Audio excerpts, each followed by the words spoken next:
wireless data, the internet, watching virtually every movie ever made on your phone. It all runs through the pipe that cable television proliferated. Even in our now digital world, we still rely on a stream of cable running strong and true. 54 degrees Fahrenheit. Along with the visionaries behind it and the workers who laid it, cable pipe is the very lifeblood of the digital revolution. Cable television transformed communications in the United States. If you look at the cable investment, total dollars of investment put into the ground, it is the largest privately funded real estate project in the history of the United States with zero tax dollars.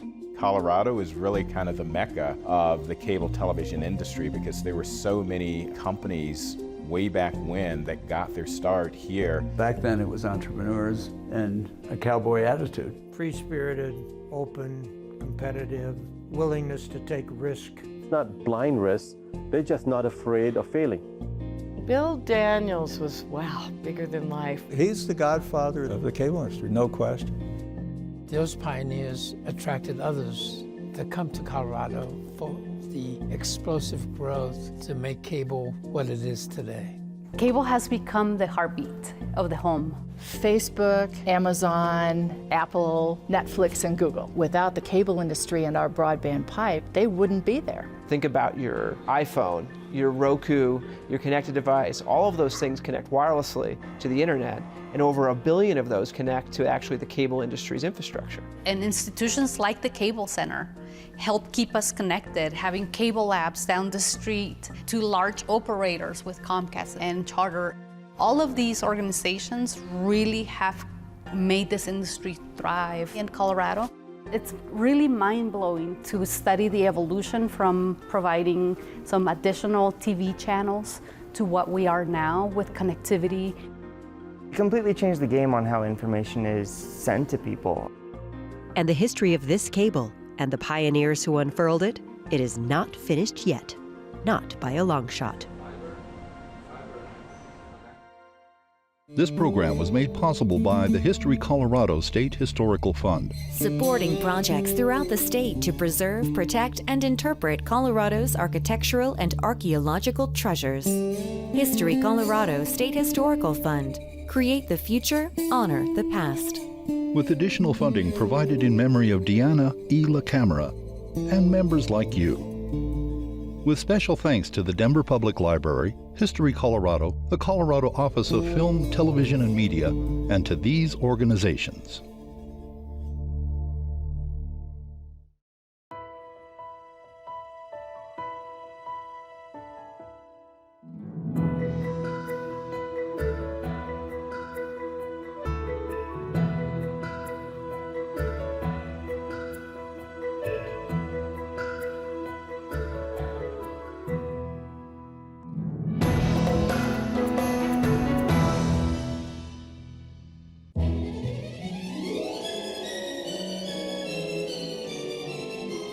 Cable television has really only been around for 70 years, and television only a couple of decades before that. Until the late 1940s, TV sets in the United States could only be counted in the thousands. And because they cost a small fortune, were only found in the homes of the wealthy. The business model for television in the U.S. is a commercial broadcast model. What that meant is early on, there were 3 commercial networks which developed: CBS, NBC, and then ABC. Public television came along, which then developed into the 4th network. That business model, being commercial, meant that for the investment that you made, you had to reach a large audience, as large an audience as you can. What that meant is television focused on big cities. That basically neglected rural areas or smaller cities. Television was very, very popular in the 40s, but really was only available in large cities.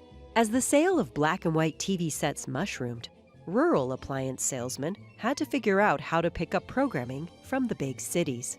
The whole industry started in 1948, thereabouts, and really simultaneously with 3 different entrepreneurs who came up with the idea that you could put an antenna up on a hill on top of a mountain or some other tall tower or something to receive a distant TV station, and then wire the community with cables and provide a service to the community by essentially retransmitting over-the-air broadcast channels. This was a wildly entrepreneurial idea, very inventive, to put that antenna up on the hill and take the signal down with coaxial cable, hence the name cable industry. Colorado or Denver being the center in the middle, so-called rural America, not the big cities, was a good fertile ground for cable to grow. Appropriating broadcast signals from big cities might have been where the cable story ended, if it weren't for a man who in 1952 had never even seen a television. Bill Daniels was often referred to as the father of the cable television business. If there's any reason they call me the father, it's because I would think I was the first guy who recognized it as being a hell of a potential business, and I brought the financial community in and worked at that to really make it a business rather than an extension of an appliance shop. I decided to explore new territory, and I moved to the Rocky Mountain area. At this time, I was 32 years old, had no college education. I had seen television for the first time on my trip from Hobbs, New Mexico, up through Denver on the way to Casper. He was clearly the first promoter. He was a broker, an investor, gives Murphy's Bar and that Saturday Night Fight the credit for really introducing him to the business. Bill goes into the bar on Broadway and for the first time sees a television set. Television set happens to be broadcasting that night the Wednesday Night Fight. And he was a fight guy. I mean, Bill fought as an amateur fighter, Golden Gloves champ at New Mexico military. So he was particularly interested in how it was delivered to the bar. He immediately fell in love with cable television. I thought, my God, what an invention this is. But I couldn't get out of my mind how could you get that great invention to a small town that had no TV stations. So when he got to Casper, he thought, okay, where's the TV? I want one of those TVs. Well, you can't get television in Casper. I thought there's got to be a way that you can get television to small towns. I don't know what that way is, but there's got to be a way. So I went to work on the project and got it done. They would actually take the Denver signals and bicycle them up to Wyoming, and then they'd get, in effect, the Denver ABC or CBS or NBC channel. I think it was known as CATV, Able Cable, ABEL Cable, with a little funny guy. I think that's what we were in '65. And thus was born what we call community antenna television. And they were mom and pop operations all around the country. And the industry was incredibly small. One might think that the major networks would be peeved at having their signals hijacked by these cable upstarts. But in fact, the networks liked it. Reaching more eyeballs meant more advertising revenue for the broadcasters.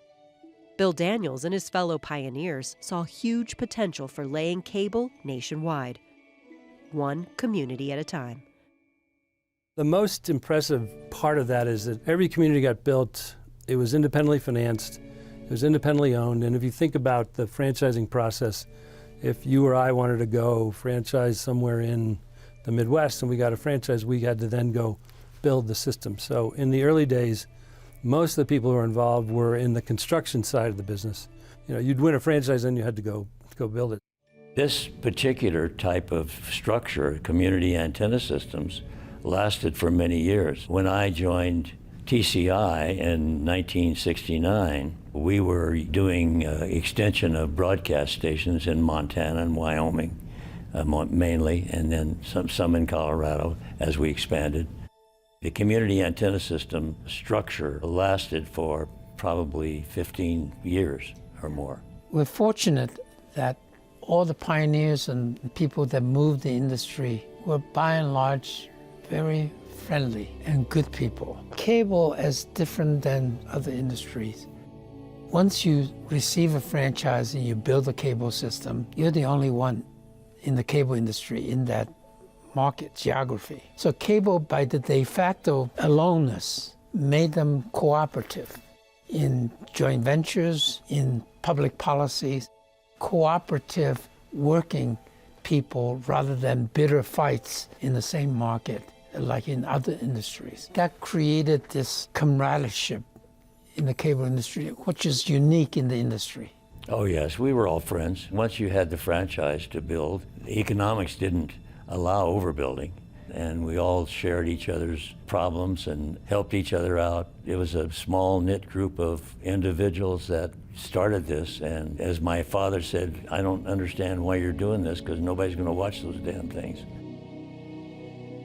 Cable industry obviously was taking the broadcasters' programming and going out and getting paid for it, but at the same time increasing the audience for the broadcasters who were carrying advertising, and they could sell their advertising for more.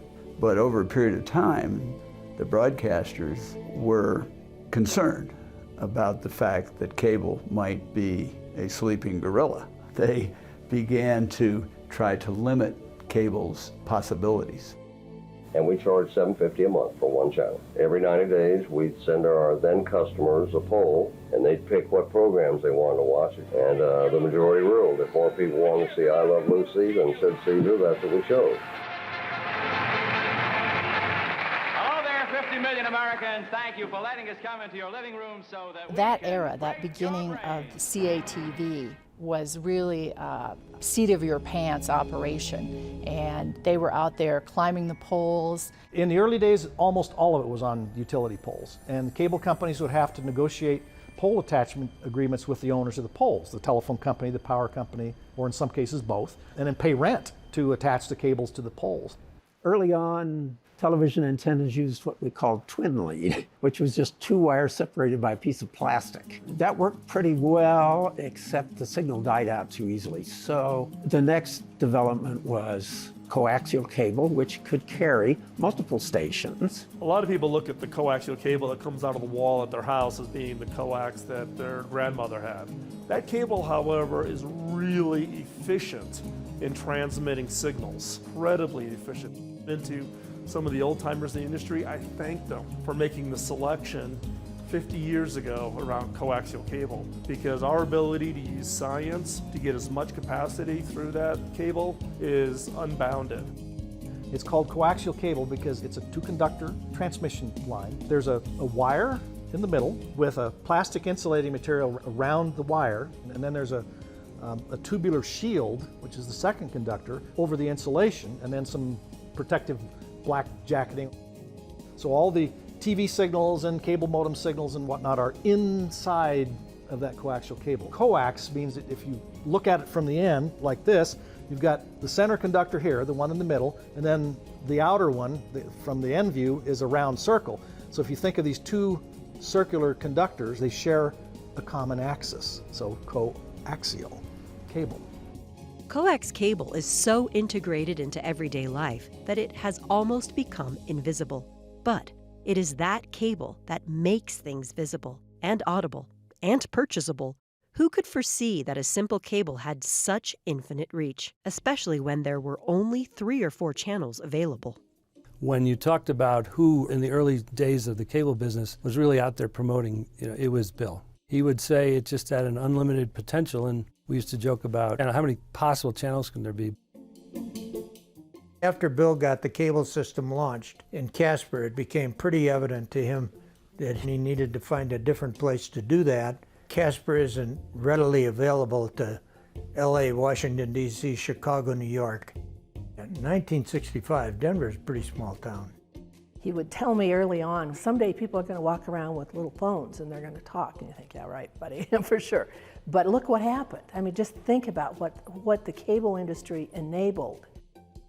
Bill Daniels did not have a college degree himself, but what he did have was an incredible drive and an amazing ability to work with people. His personality was a very convincing personality, at times fun and at times very intense. He was a fellow who you could count on his word. I worked for Bill for 15 years, and he had such a drive and such a vision that I don't think he heard the word no very well. So you would talk to him about how difficult something was going to be to get done, and he would look at you squarely and say, what's your point?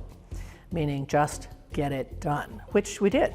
I met Bill in 1964. We hit it along famously. He was a Navy guy, I was a Marine. I still had my crew cut haircut, and he never asked me where I went to school or what kind of grades I have.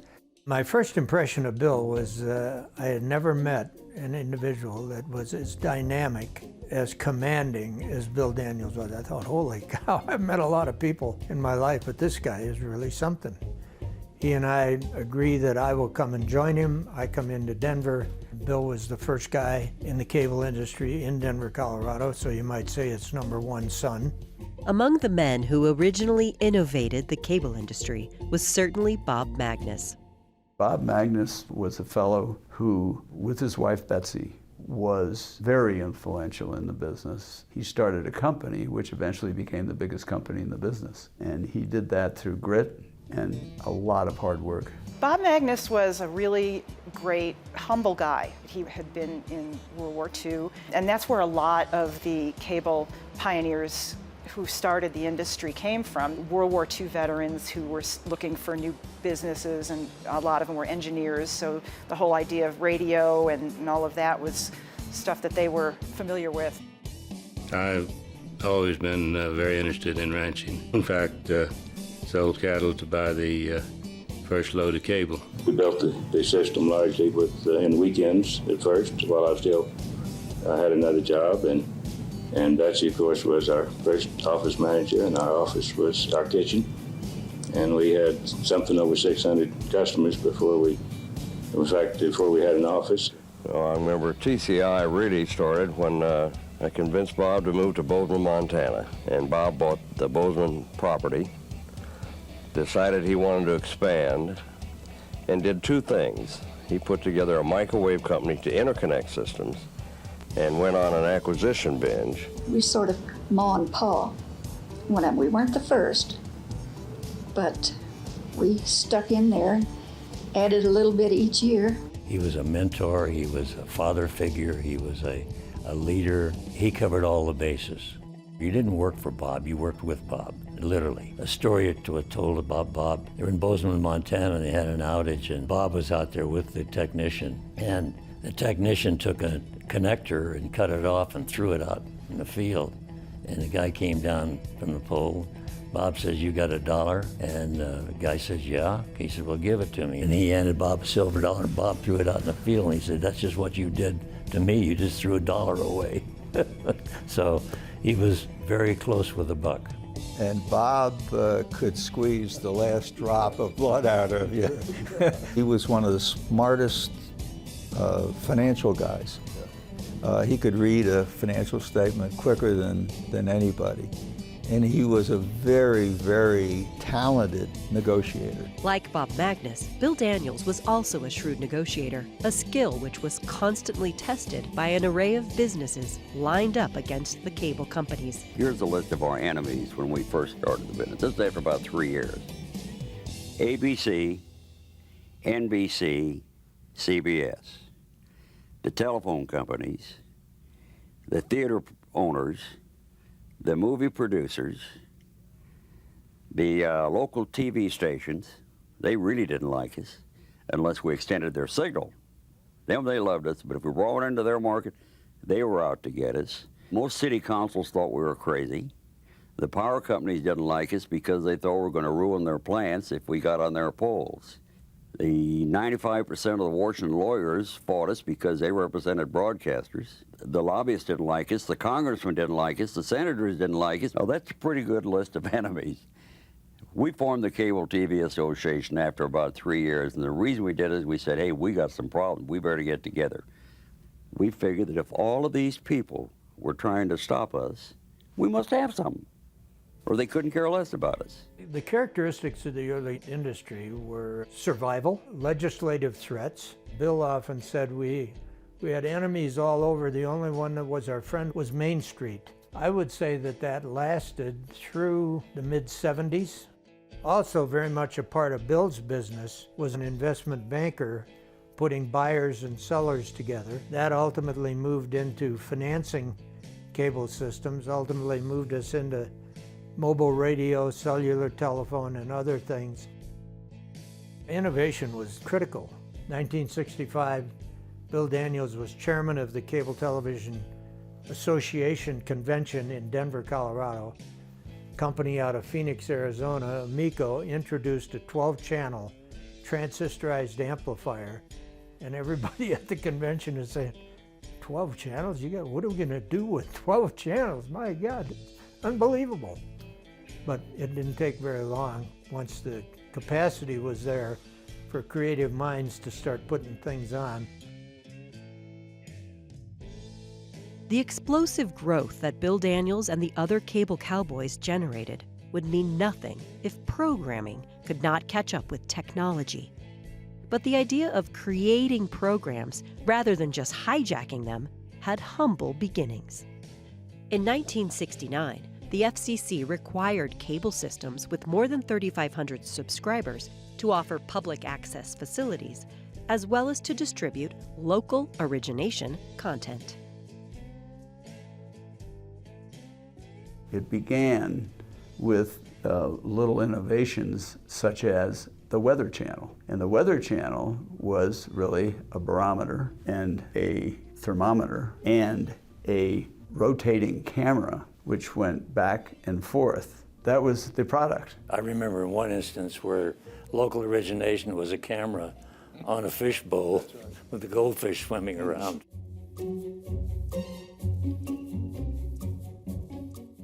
We also had bingo games.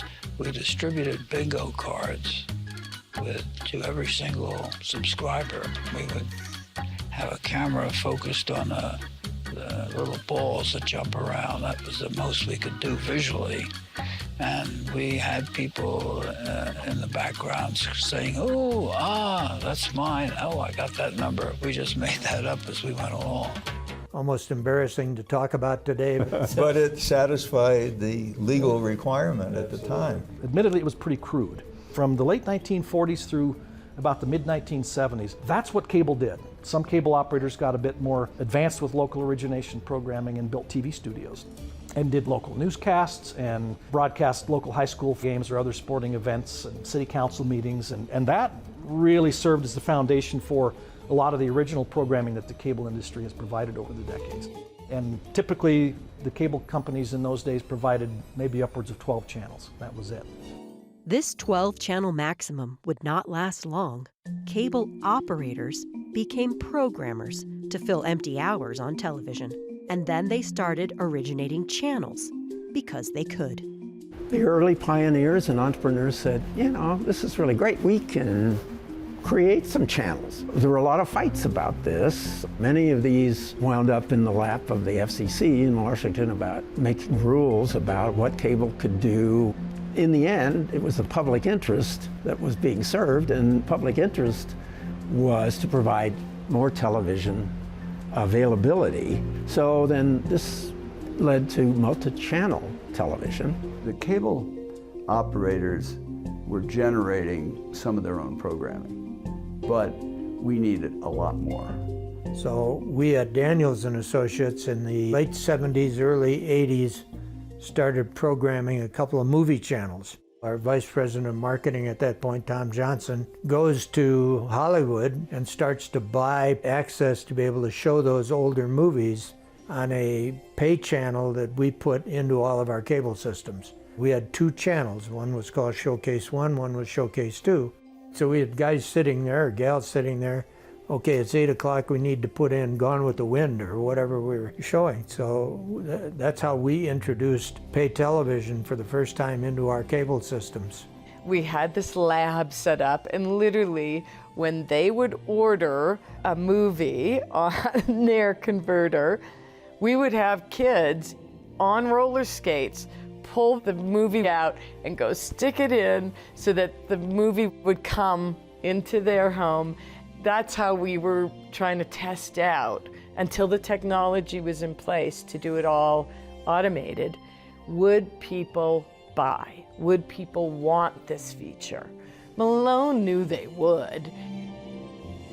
John Malone is a figure larger than life in our industry and really in the whole business environment in our country and in the world. Here are the names of some people who have changed the way that we live. Thomas Edison, Alexander Graham Bell, Henry Ford, John Malone. Entertainment Weekly magazine ranked Malone #1 of the 101 most influential people in entertainment. TCI is involved in a joint venture. They're going to develop high-speed internet. Break that down for a layman. John, what is that? He's a legend, this large figure in cable who has made huge bets, and he tends to win them. My dad was an electrical engineer and an inventor, and I grew up at the dinner table with the talk was about stuff like that. But the summer before I went to Yale, I fell in love. And so when I got out of engineering school, Bell Labs was, if you're willing to study what we would like you to study, we'll pay all the expenses, right? And you'll get a stipend. Well, you know, I wanted to get married. I don't have any money. So I said, hey, Bell Labs, that's for me. And of course I knew Bell Labs was a great institution. You know, 4,200 PhDs. I mean, it was where pretty much all the research in electronic technology had been going on. So they sent me to Johns Hopkins for a master's degree in an entirely new field called operations research, which was essentially computer science, applied math. And I liked it. And they said, you know, would you like to go back for your doctorate? And I said, you bet. 26-year-old Dr. John Malone then found work at the famed McKinsey & Company consulting firm. When asked to analyze the purchase of a pioneering cable equipment company, Gerald Electronics, Malone ended up running it. Although he only stayed for a few years, it was his first step towards Telecommunications Inc., or TCI, and global domination of the cable industry. By then, I had gotten to know, on a very friendly basis, the CEOs of the principal cable companies. If I traveled, I would stay at their homes. I was like the adopted son of the industry. When it came time, you know, I had my pick of where did I want to go, and I liked Magness. And so I took the Magness Bob and Betsy job, and you know, it was great. John Malone moved to TCI in 1973 at a make-it-or-break-it moment. The company had sizable bank loans, restricting its ability to grow. And I knew we were having some financial trouble at the time, but because we'd only, not that Bob was a bad operator, but we'd spread so fast and so far on bank debt. John moved his family and started work a few weeks later. Bob announced that everyone goes to work for John. Well, we didn't know him, we didn't know what we were getting into. And it was just very, very different because now I reported to John, and he was a Yale guy. His demeanor was different. I was nervous all the time around John because he was so smart, for one thing, and just all business. For all of us, the 70s was a real challenge, a struggle. The company was virtually bankrupt when I joined it in 1972.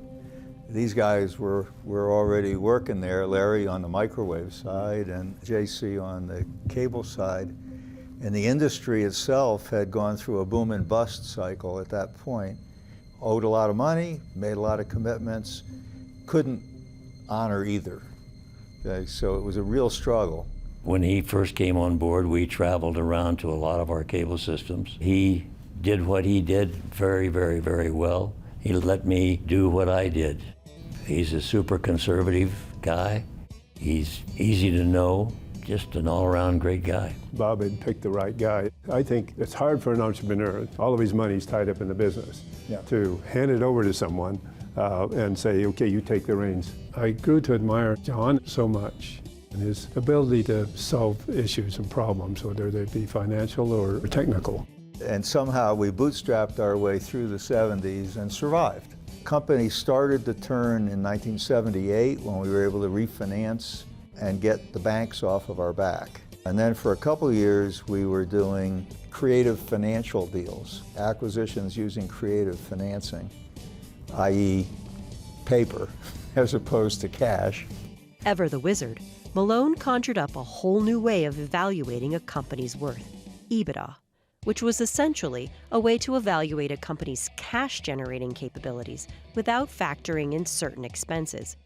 It showed how much money a company like TCI could bring in, without considering how expensive it was to run. With EBITDA, TCI's bottom line suddenly looked a lot better. EBITDA and cash flow rather than earnings, and that changed the whole financing of cable industry's expansion. And that was great foresight on John's part. And John said to me, we have one of two choices. We can either get big or get out. And the one thing I knew for sure was if I could buy it, JC could deliver operating performance that was so certain that by the early 80s, banks were loaning us money to buy things on a 100% basis, just on trust that we would buy them and fix them. And that really started the turnaround of TCI as a public company. Through the 80s and into the 90s, we did over 200 acquisitions. And we built what became, the biggest cable TV company in the country. The combination of Betsy at Bob's side and John Malone in the firing line is just an unbeatable combination. And they built the largest cable company in the world. Probably the most important ingredient has been the people. Honestly, we still have quite a few of the same people that moved from Montana still on the payroll. When I joined TCI in 1969, we had 56,000 cable subscribers, and I think our revenues for the first year were $3 million.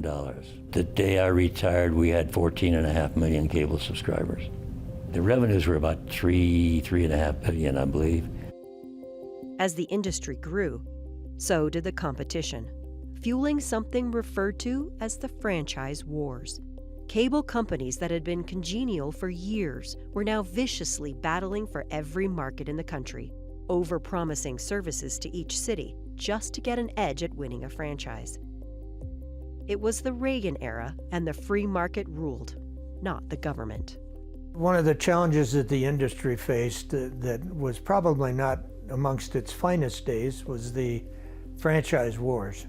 Because as the regulatory environment opened up and technology advanced and satellite became available, now we started looking at television markets that we had never before taken a look at. Because of the franchising process, you had opportunities across the United States. Some of the bigger players in the cable business were picking the markets that they wanted to work on and to develop. Who's going to build out Chicago, or who's going to build out Denver, or who's going to build out Austin, Texas. Cable operators, typically, each and every one of the major players, had a franchise procurement group whose job was to study markets, negotiate with city councils, and try to get the franchise. And the typical decent-sized market would have 10 or 12 players that were in there trying to get that franchise. We would maybe promise some things that after the battle was over, we said, why did we do that? The CEO guys would turn to each other and say, we're never going to do that, are we? It was like, come on, give me a break. This is all kind of crazy stuff, in the sense that it was irrational. Through the whole 80s, the cable industry's investment was the single biggest infrastructure investment taking place in the U.S. And the cable industry continued this fantastic growth curve and wired up the communities with largely entertainment programming. I think we came through the franchise wars just fine. The industry benefited from it, the customers benefited from it. So I think it was just a part of the history that if you had to do it over, you'd wish it would have looked and felt a little bit different. On the heels of the Wild West franchise wars, Congress passed the Cable Act in 1984 to bring some legislative order to the cable chaos. Ultimately, the FCC took formal jurisdiction over the industry, and competition and deregulation were established. Cable had lobbied for fewer restrictions, while Bill Daniels' old enemies, telephone companies, broadcasters, movie studios, and municipalities, all wanted more regulation of cable's growth. Cable was an innovation that threatened, they felt, all of them. The bill was a change in the 1934 Communications Act, which had never been changed in 50 years. Here we are in '84, and we finally got it passed by a whisker. Really freed up the cable industry in a way which allowed us to get financing that we hadn't been able to get as well before. And that allowed us to get much more heavily into the big cities And one of the major drivers was the creation of programming. When John Malone had taken the reins of Magness's nearly bankrupt TCI in 1973, the entire cable landscape had been undergoing a seismic shift. Even though the foundation of TV delivery was still firmly planted in the ground, space-based technology was about to beam into the industry. Soon, consumers would have a constellation of channels. Satellites were on the horizon.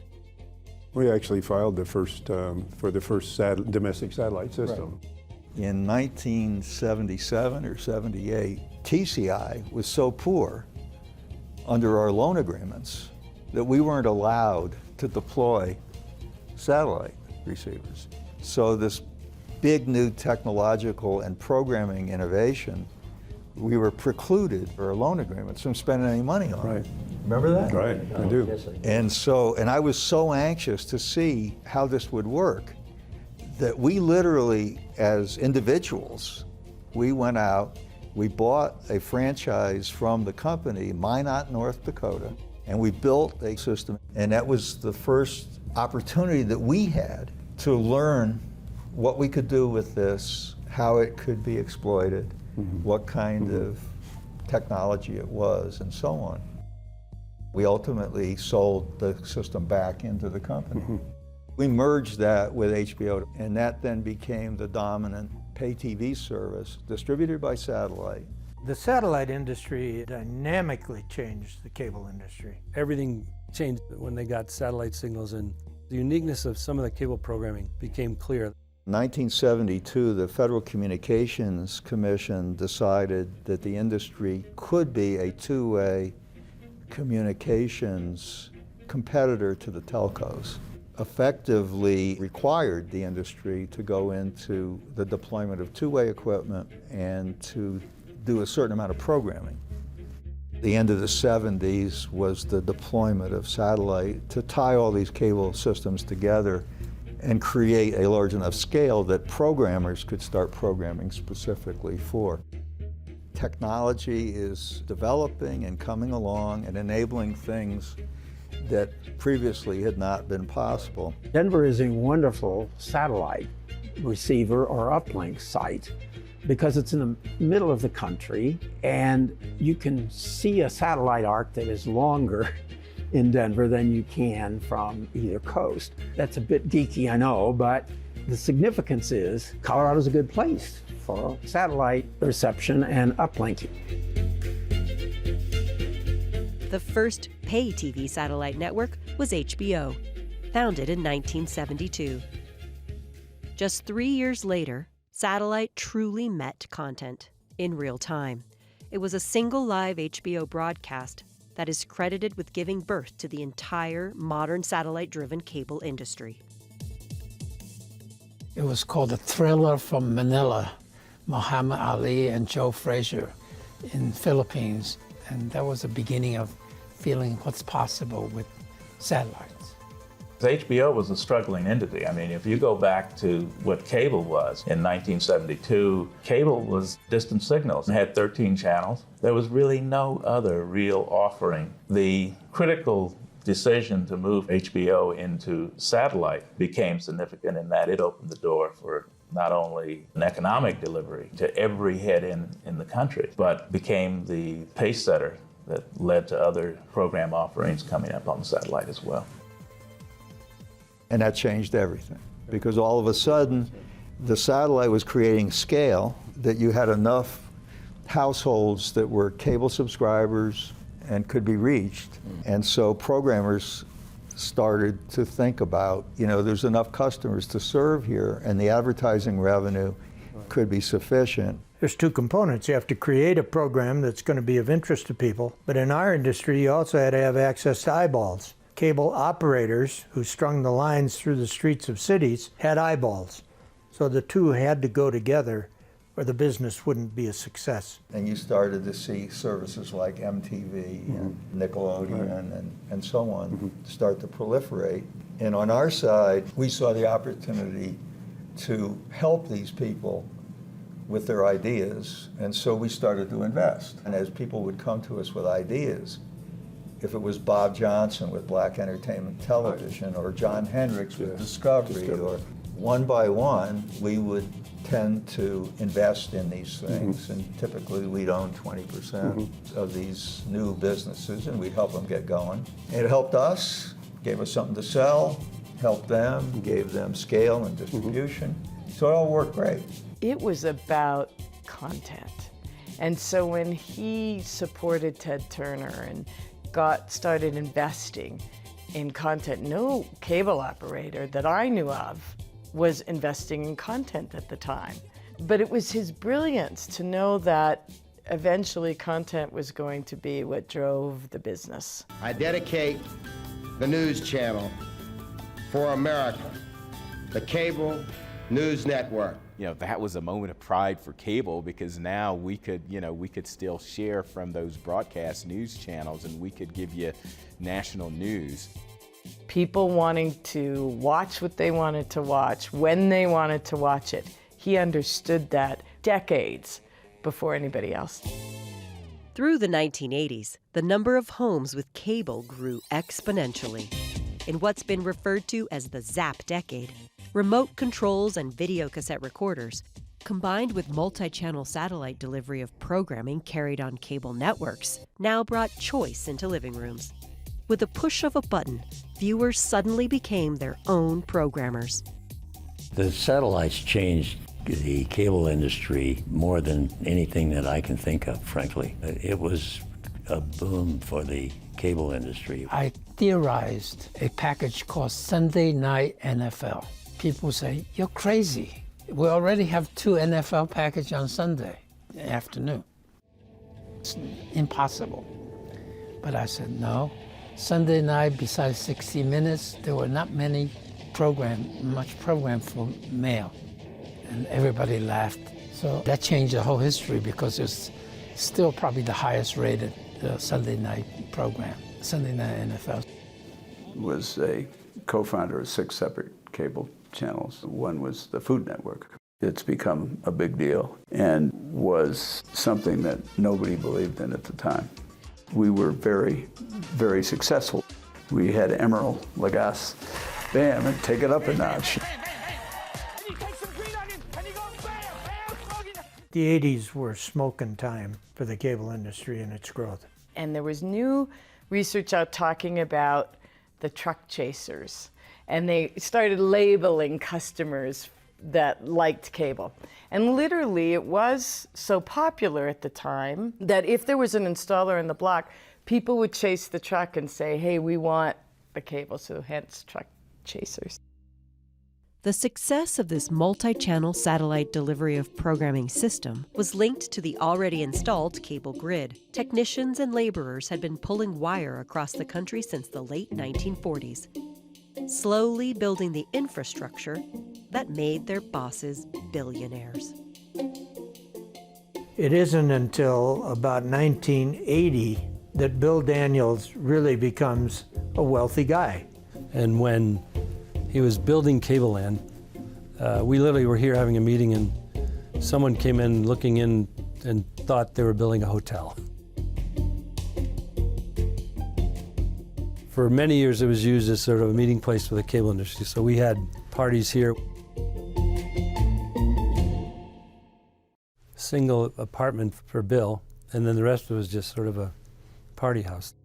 He was a 60-year-old single male living in 18,000 square feet. As you can imagine, a little much, but his biggest challenge, he was very public about, he was an alcoholic. It was important for him to be pretty public about it. And he was a big Betty Ford fan. She probably deserves a lot of the credit because she was very public about her drinking issues at the time. He was one of the first business people who said, look, I've got a drinking problem and I'm dealing with it at Betty Ford. He got that under control in the mid-'80s. He was married and divorced 4 times. He was, married to the business. He definitely dated a lot, but he was just Bill. Like most of corporate America at the time, the cable industry's leadership was filled by men who looked like Bill Daniels. Women and people of color were not in the boardroom, yet. When I think about the history of cable and those cable pioneers who started this industry, I do see, across the board, white males in those roles. And to me, that's consistent with the history of this country. Cable wasn't unique in that. It was very much how this country was operated in the 40s, 50s, 60s.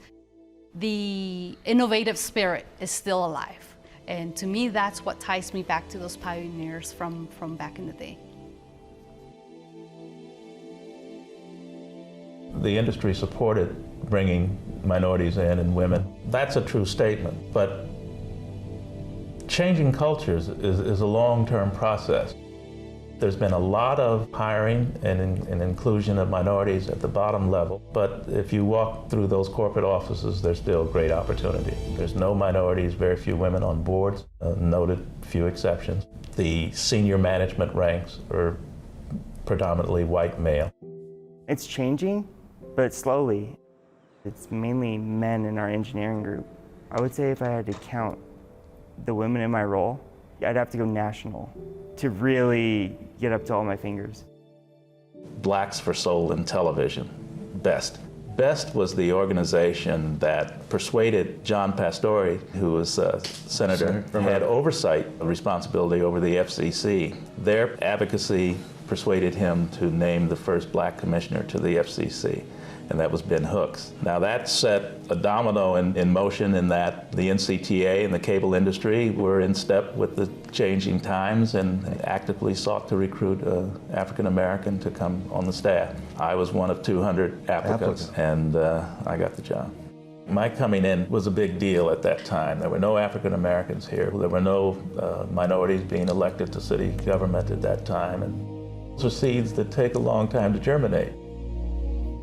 I know my colleagues on the staff were nervous about what role I would play. Many of the issues that I was dealing with, even in those days, lack of minority presence on television, lack of minority presence in front of or behind the camera, if you will, that natural process would begin to open some doors. I joined HBO in 1974. Over a couple of years, began to see the future of cable more than what cable really was at the time. I had convinced the management there to set up regional offices. I was in San Francisco first, and then I opened up to LA 3 years later, and then I opened up an office in Denver. I later found out when I became a vice president at HBO that I was the first African American to become a vice president in Time Inc.'s history. In the early 1980s, Don Anderson helped create the Cates Foundation in honor of Walter Cates, a respected leader of the California Cable and Telecommunications Association. The Cates Foundation recruited minorities into the ever-expanding cable business, and by the end of the 1990s, more than 65% of the Cates Foundation fellows and alumni were vice presidents, directors, or managers in the industry. One of them was Rich Jennings. In the early 90s, the industry was recognizing a deficit of minorities in the leadership space within our industry. I was a sales manager at Sears, and I'm reading a business magazine, and it says, hey, you want to try something different, apply here, write this essay. A month later, I got a letter back saying, hey, congratulations, you're one of 100 people from across the country that we want to bring into what they called an assessment day. Think of 100 young people all converging in Chicago, and for 3 days, you're going to get put through tests. They brought us all in. They then brought executives in from some of the big operators at that time. So think Jones Intercable, Time Warner Cable, Continental Cables. Their executives and recruiters coming in, and basically for 3 days, they monitored us. They gave us case studies, they gave us situational opportunities, and they looked to see how we performed. At the end of the 3 days, you got envelopes, and the envelopes represented an offer for interviewing for the companies that you were interested in. So we all kind of had a little contest. Well, how many did you get? Oh, I got 2 envelopes. Oh, I got 3. Oh, that's nothing. I got 5. I think I got at least 3 envelopes, and I got some great advice. Another legacy name within the cable industry, 2 actually, who were mentors for me, Ruth Brumfield and Gail Greer. And Gail Greer at the time was the group vice president for Time Warner Cable, and she hired me, and the advice that I got from her and from Ruth was, Rich, we think you would make a great operator. We know you've got a marketing degree. We know know that you are interested in marketing, but what we've observed with you is you make a great operator. We'd like to see you as a general manager, and oh, by the way, you'll probably make more money that way. And I told him, well, you should have led with that because, you know, I'm convinced, and that was my entrance into the industry. I, along with several other women, were fortunate to work for men in the industry who didn't see us as women. They saw us as colleagues with potential, and they gave us opportunities. And that was important because this was very patriarchal, and it was important to have men sponsor you, see your potential, give you opportunity, because it was a very male-dominated industry. I think it still tends to be. Change happens slowly. While you were seeing a lot of female executives on the programming content side, you didn't see a lot of that on the operating side. There were more men. In the engineering and finance areas, which were big in cable in the early days, those were just staffed by men. There just weren't many women around. I ended up working at ATC in the early 80s, and what a wonderful, wonderful experience. And then got an opportunity to work for Glenn Jones.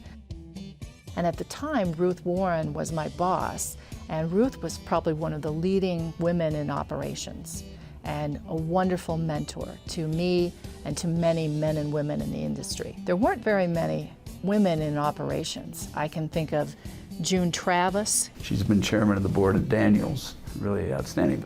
There was Polly Dunn, there was Yolanda Barco. It was a time in our history where women didn't get a lot of attention. And so when I joined Women in Cable and I heard about the Betsy Magness Leadership Institute, I thought, way to go, ladies, that we have named something after a woman. Betsy Magness was Bob Magness's wife, who did the bookkeeping and the customer service in the early days while Bob climbed the poles. The reason he was able to do what he did was because of Betsy, and not enough women and wives were being recognized at the time. The Women in Cable and Telecommunications organization has created this network of women who have gone through the leadership training, now in its 25th year, and I was part of the first class. And that is the crown jewel for WICT, and a program that many women aspire to attend because of the development that happens in that program and the connections. From my first days, I heard about mentoring, and I didn't know what that was all about.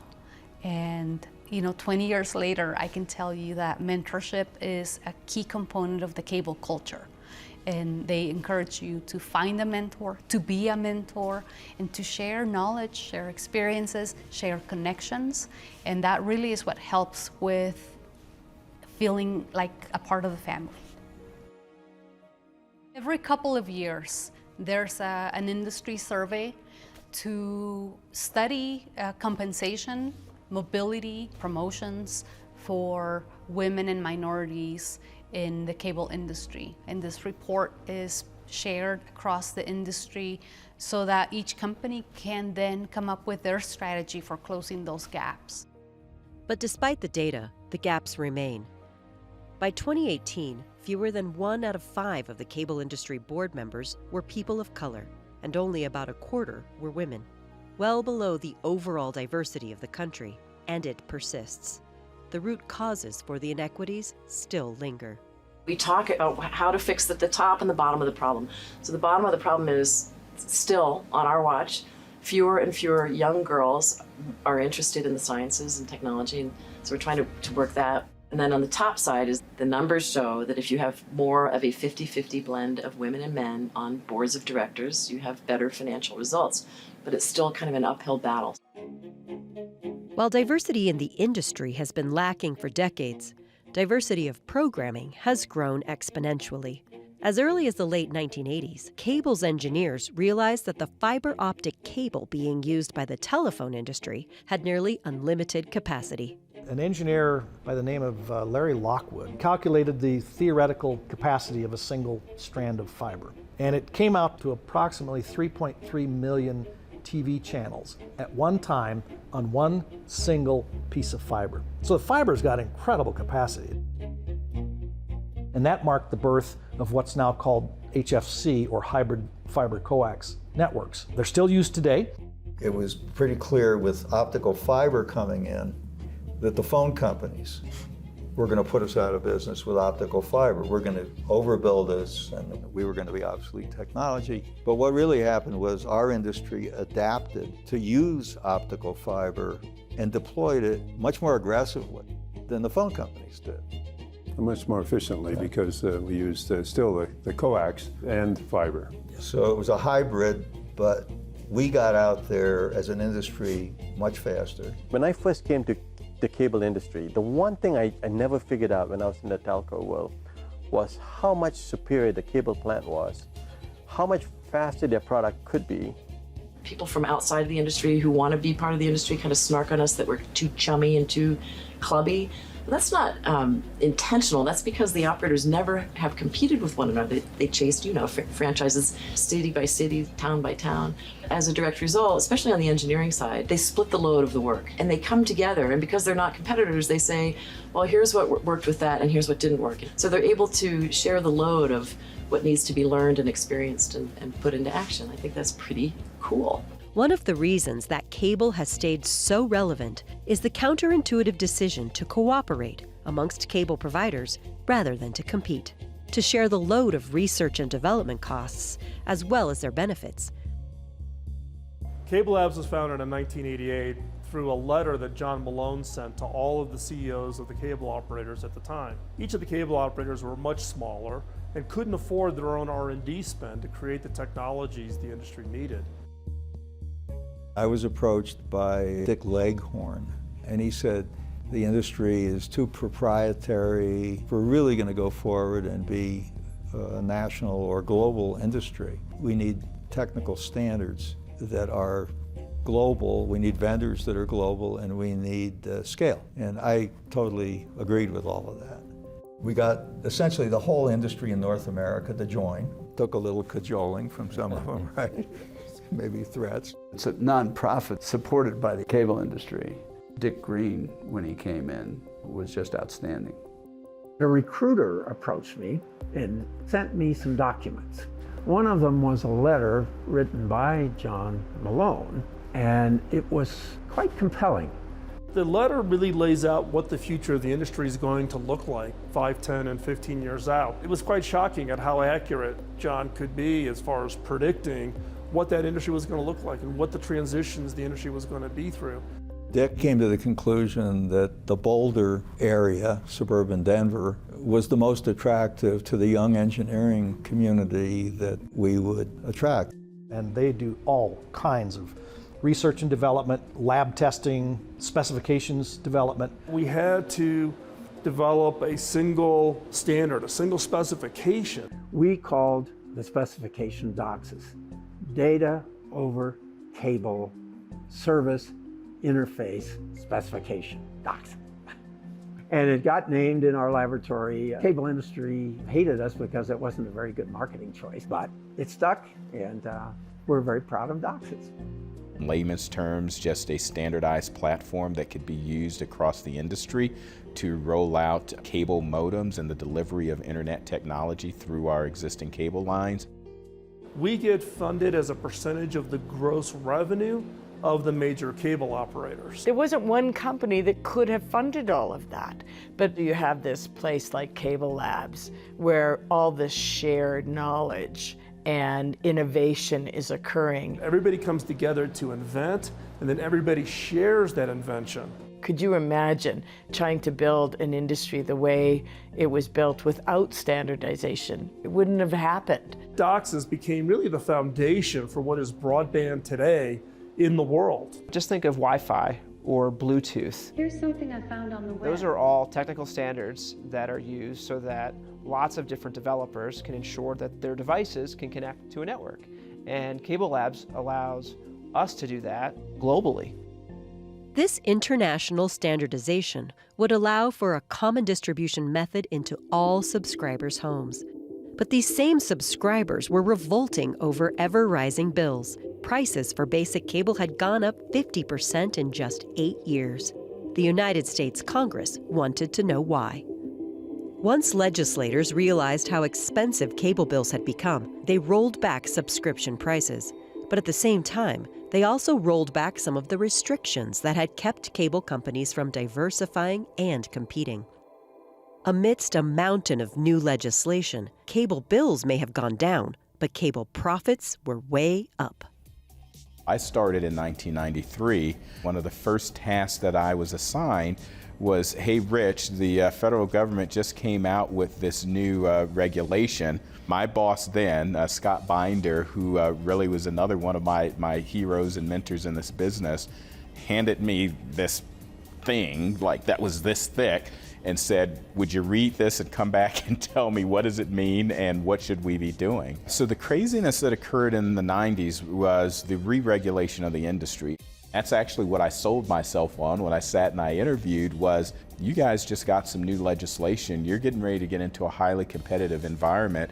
You don't know anything about competing because you've been a monopoly. I can tell you what competition is about, and I can help you construct your business and really reorient your business around some of this legislation so that you can compete and continue to be successful. In '96, there was another legislative bill that opened things up and allowed telephone companies to get into the cable business, but also allowed the cable companies to get into the telephone business. The traditional telephone companies became cellular companies, and the cable companies became effectively the new telephone. The 15 years I spent at TCI, I feel like I got the MBA I never actually earned through Malone School of Business in terms of being very independent thinking, being very entrepreneurial in the way he thought. He was 10 steps ahead of everybody else. He was thinking, this way as well as this way, as well as this way.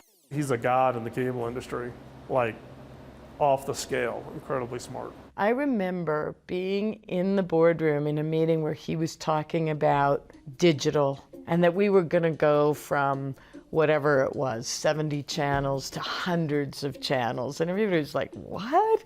I couldn't even wrap my mind around what he was thinking and saying. We recognized that there was going to be a movement from analog to digital early on. We had been so successful in stimulating the content community to come forward with ideas that now we were running out of channels. It became clear to us that digital technology might have the answer to this. And our first project was to develop a standard for digital compression of video signals. It was called MPEG-2. And for the first time, the cable industry, rather than the broadcast television industry, was controlling television technology in the country. It took 2 people a couple of days to install a cable modem in a home. There were a lot of problems. The business model looked daunting. I was at that time with Time Warner Cable when we installed our first internet customer. I remember trying to solve for how many technicians it would take to install internet. I remember the quandary of, man, what if a customer wants both video and internet? How long would that take? How many technicians do we need to send? What do we equip them with? How do we train our reps? We knew there was something big going on, but they were scary because there was no blueprint. The infrastructure that was laid around the country on the telephone poles and underground ended up having an infinite capacity, and that infinite capacity opened itself up for a lot of different things. The industry developed modems to be able to deliver the satellite services to the home, and it was incredible growth that triggered in the cable industry.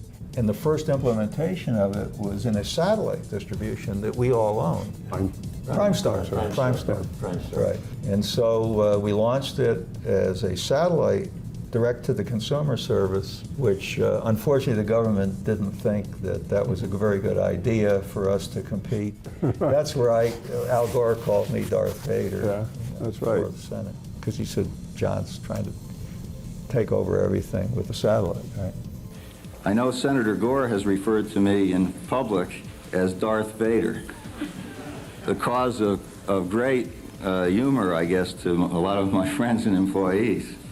My wife told me the other day that she found me to be more like the Wizard of Oz, credited with a lot more power and influence than I really wield. So we were not able to go forward and evolve that business. Primestar was acquired by DirecTV in 1999 for $1.83 billion. While Malone's satellite plans were temporarily thwarted, his National Digital Television Center was a cable game-changer. At a reported cost of $100 million, TCI's facility converted analog TV signals to compressed digital ones, vastly expanding the distribution market. We compressed about 12 to 15 to 1, so in the space of one television channel, we could put 12. And so that gave us enormous capacity. Somebody said, oh, you're going to be able to have more channels. I said, with existing technology and this compression, we can do at least 500 channels. This was like a headline all of a sudden, you know. That facility houses critical operations, not only for Comcast, but for NBC, Universal, Telemundo. We have production studios, we have data center capabilities, transmission, broadcast. It's a 24/7 secure facility that plays a critical role in delivering our video services. With hundreds of channels now available, people needed a reason to pay for a premium network like HBO or its new competitors. So I came up with the idea of exclusive programming from Hollywood, which was unheard of. At that time, you know, HBO and Showtime, they both had the same movies. I negotiated the first exclusive deal with Universal Studios and Paramount, and after a while, I created in 1994 a first-run premium service to compete with HBO and Showtime called Starz. Because I can see the future coming with internet, and at that time, pay program didn't have internet rights, so I negotiated the internet rights, and they were the major future. But then, unfortunately, one of my successors sold those rights to a struggling company called Netflix, and that's how Netflix got started. We actually launched a Sega channel. That was not only could you send things downstream in this network, you could bring them back upstream. And so now you could play a game with your neighbor who lived next door or in the other part of the city. But this industry really recognized that it was something bigger than just television. When we came up with this thing called video on demand, and you actually didn't have to use your telephone to dial up and subscribe or get a movie to you. You could actually do it through your remote control. We were celebrating big leaps in technology. The biggest thing that's happened since I've been in cable is high-speed data / broadband. And at that time, this is at Viacom Cable, they were doing focus groups, and people were saying things like, especially people who were finally able to use their broadband connection to speak to their family halfway around the globe, you know, saying things like, you'll have to pry it out of my dead fingers. TCI was the biggest provider of broadband, and by 1998, John Malone was entertaining many suitors courting the purchase of TCI. But ultimately, AT&T would win his corporate hand, leaving John Malone as AT&T's largest shareholder. But there almost wasn't a TCI to sell. Despite its giant stature in the industry, TCI faltered in the 1990s. John Malone's dear friend and mentor, Bob Magness, who had founded the company and had brought Malone into it, was battling lymphoma. He passed away in 1996. By the time he was gone, TCI was in crisis. We had gone through some financial potholes, let's call it, but it was pretty clear that my attention had drifted away from the cable business. We started to get a little over-levered, our financial results started to get a little strained. I was sort of, you know, frankly depressed because of the loss of Bob. So I had to step in pretty draconian cost control measures to get TCI company back on the rails. The stocks started to perform, and TCI stock got up to an all-time high. And the AT&T guys, looking at what was happening, Mike Armstrong, he comes in and says, would we be willing to sell AT&T, our company, our core U.S. cable company. I kind of looked in the mirror and I said, I don't know. So I called up my son, who is a PhD in robotics, and I said, Ev, would you ever consider yourself wanting to, basically run or be in control of this thing that I have amassed over these years? And it didn't take him 30 seconds to say, hell no, I like what I'm doing, and I never wanted to be a suit, and so really not. And so then I picked up the phone and I said, I won't do it at a 30% premium, but I'll do it at a 40% premium. And that's basically how we did it. AT&T is buying the nation's second largest cable operator, TCI. It would be a blockbuster combination. Basically, what you get with this package is everything. A lot of the people in the company, when the company sold to AT&T, they walked away millionaires. I was very proud of that.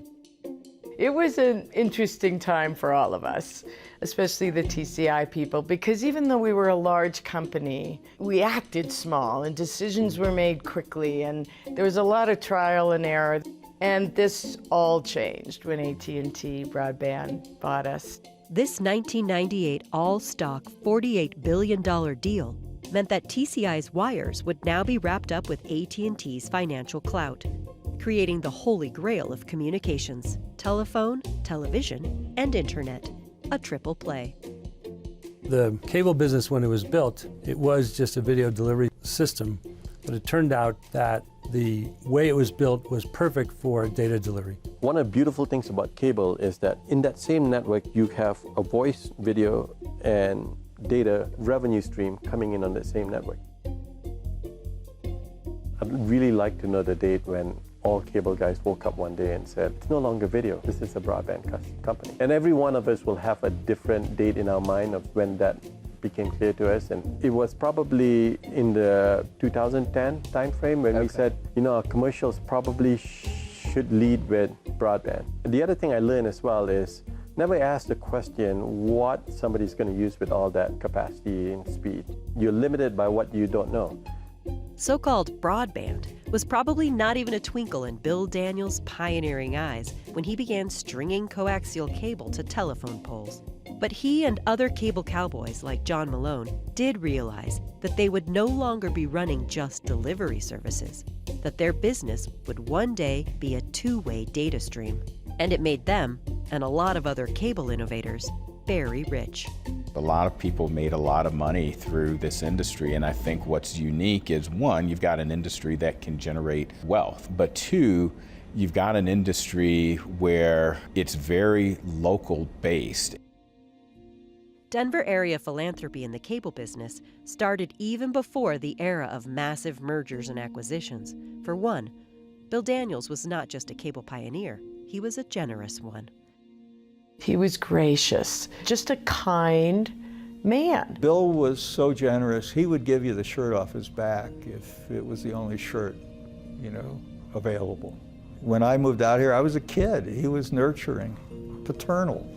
He was philanthropic. He believed in the Boy Scouts. He believed in entrepreneurship. Later in life, when he owned a basketball team, he purchased the Los Angeles Stars. It was an American Basketball Association team. He moved it to Salt Lake City, and Bill's bankers called and said, you can't take it any further. You're out of funds. He had season ticket money from all of the season ticket holders. He was in some financial trouble himself, but eventually he paid back with interest all of those season ticket holders. That gives you an idea of Bill Daniels. His style of helping the industry and helping individuals was really who he was, and it was consistent his whole life. When you put your life in perspective, you realize how little time there is to make it something truly significant. To some people, this might mean acquiring a lot of possessions. To others, building a business or owning property. My personal belief, it's what you leave that others can benefit by and what you're able to teach the younger generation. I believe if you live your life that way, you leave this world with a clear conscience and you might even have a smile on your face. When Bill Daniels passed away, he left just over $1 billion to start the Daniels Fund. Since he passed away in March of 2000, the foundation has given away more than $800 million. And he set the foundation up to last in perpetuity. And what that means is that we invest the money and we make grants with the interest income. Daniels Fund also has 2 scholarship programs. The largest program is the high school to college program, where we've had about 4,000 kids already go through that program. Bill told us, find the kids who are going to succeed, but base your selection on character, leadership, and service. He didn't go to college, so I think he always saw that as an advantage for young people. And they offer scholarships for first-generation college students. And my niece was actually one of the recipients, and that's why I'm familiar with them. I've made a lot of wealth in the business over these 50 years. We love animals. We've rebuilt the Dumb Friends League here in town. We've built a facility at Yale for biomedical research and endowed 10 chairs in that space. I've built a facility at Johns Hopkins University called Engineering and Medicine. We just dedicated a facility up at Fort Collins in the vet school. We invest in an effort to convert agriculture from annual agriculture to perennial agriculture so that you don't tear up the soils. Our wealth is going to go into our foundations when we're pushing up the posies. Our kids are already taken care of. You can look at the philanthropy of the cable industry in a lot of ways. The cable modem, which was developed by CableLabs, they gave that as a standard to the industry to develop the internet the way it is today. Of course, the cable industry hasn't given everything away. If you look at the income from most cable operators today, they have more income coming out of the broadband side than they do the video side. Broadband is really kind of where the technology has led us. By no means has video left the picture. It's our roots, it's our heritage. Denver cable used to be a really big thing, and then one by one, consolidation, everyone kind of moved east. Ultimately, TCI was consumed by AT&T broadband, which was then consumed by Comcast. So if you look at the pedigree of Comcast, that's kind of the lineage that you would see. Bill Daniels was a co-founder of ATC and helped his colleagues take the company public. It was later acquired by Time Warner Cable. Time Warner was then acquired by Charter, and Charter became the second largest cable company, behind Comcast. Today, the cable industry is so much more than just cable. We are a video provider, we provide voice, so we're a telephony provider, we're an internet provider, we provide home security, we own a variety of cable networks, we own a variety of broadcast networks, we own movie studios. We're also involved in home health care, smart cities, tons of innovation that comes from that internet technology. There's probably no one else out there that's got as much fiber as the cable industry does. Fiber optics is now our fastest growing research space. A single fiber can deliver 40 gigabits, and we're on path to take that to terabits. But the challenge today in deploying networks, it's not the cost of the cables. The biggest expense to deploy a new kind of network technology is the labor cost to dig ditches. I essentially dug holes for cable in the very beginning. It's really intensive, it's really labor intensive. There's no real tricks to it, and ultimately it's just time consuming. That's why I think it's so expensive.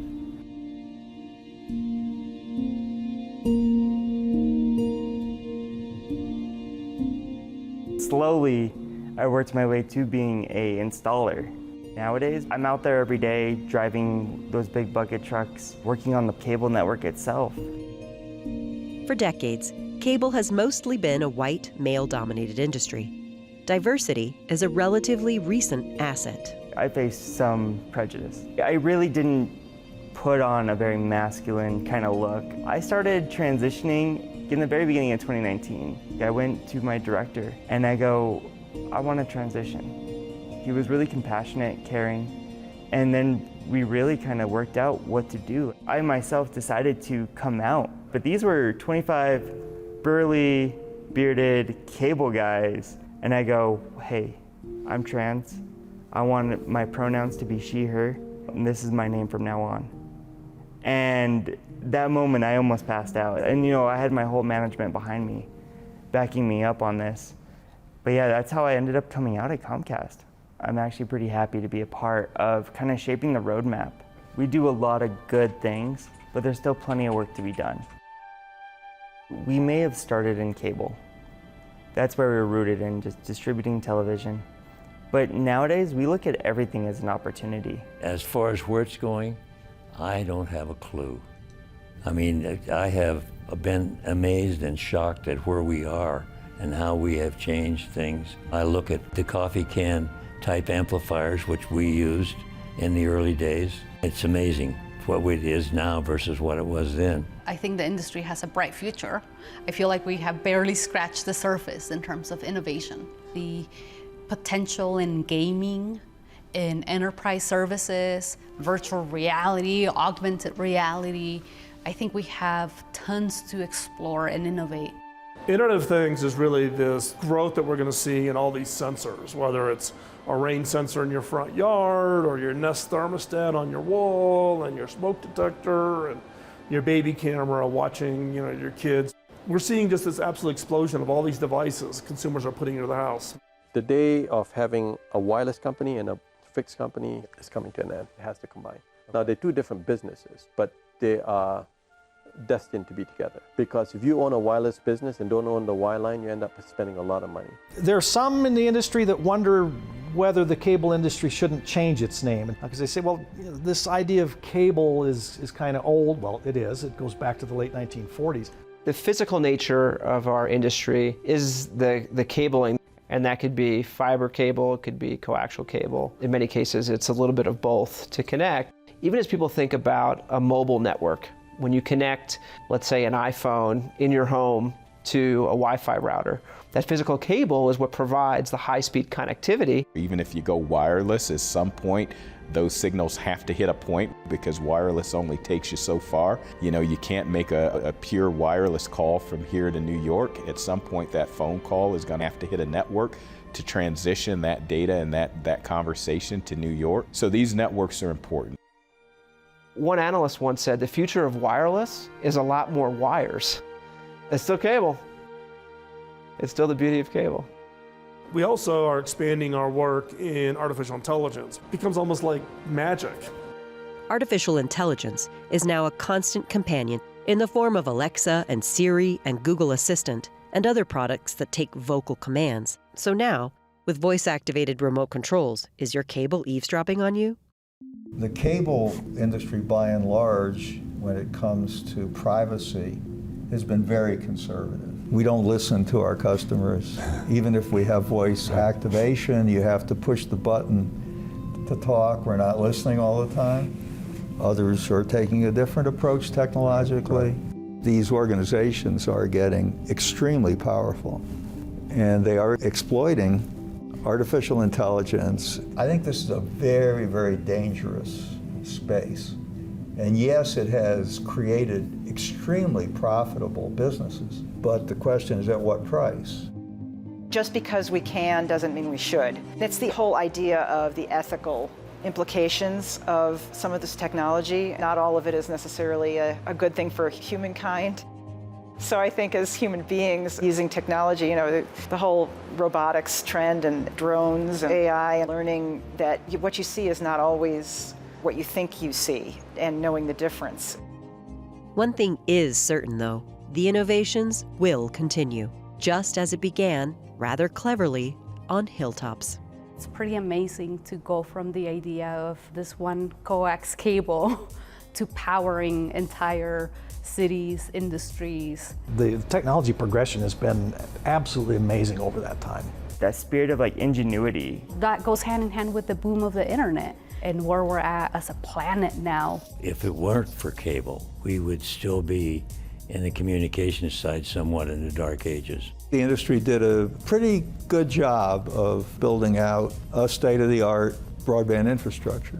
And we still have the best pipe into the home. In order to replace the pipe that we have into the homes, it would be hundreds of billions of dollars. It's an industry that just never gives up. It's constantly reinvented itself. When I look back across the history of the cable industry, one of the lessons that I carry very close is don't be afraid, be bold. Have the confidence in yourself that if you can answer the whys, you can move ahead. I would say cable has an incredible legacy, maybe more so in Colorado than any place else. It is almost like a mecca. You do need to make a pilgrimage here and really understand the history of this industry. Cable's legacy is well beyond just technology, being able to provide people everywhere connection.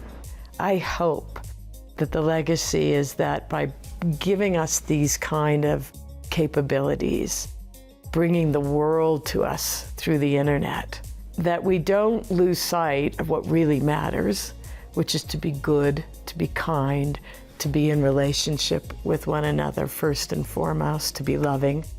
That we can take this technology, this platform that has given us so much, and do good with it. That's what I hope our legacy is.